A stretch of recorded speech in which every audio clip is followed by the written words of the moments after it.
Here's the trash setting that you should pay attention to found in your Samsung Messages app. I'll show you where you're going to find it, turn it on or turn it off, and how it works.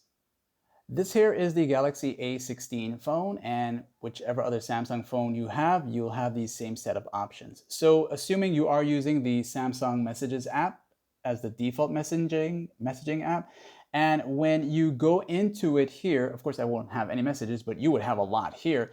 You'll go to the three dots right there where the search magnifier glass is right there. So tap right on that and you will see settings. Not this trash one here, settings. I want you to go to settings and you're gonna see the trash option here.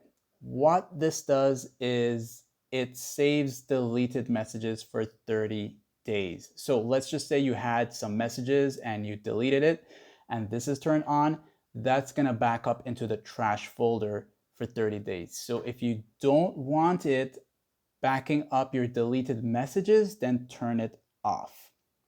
And it's gonna give you this prompt here, turn it off. Now, if you want that every time you delete a message, you want it to go into the trash folder and stay there for at least 30 days before it actually disappears completely, it's up to you. So you can turn this on just to have a backup in case you accidentally deleted the wrong message. Now, what's going to happen here now is, of course, you'll have your messages that are not deleted here that you're all messaging with all your friends. And if you want to view the messages that you deleted already, you'll go to the three dots and this time you'll go to trash right here. That's the folder that's going to have all the deleted messages for or within the last 30 days, okay? And then from here, you can go in and manually delete them completely instead of waiting for the 30 days, just so you know. Like and sub.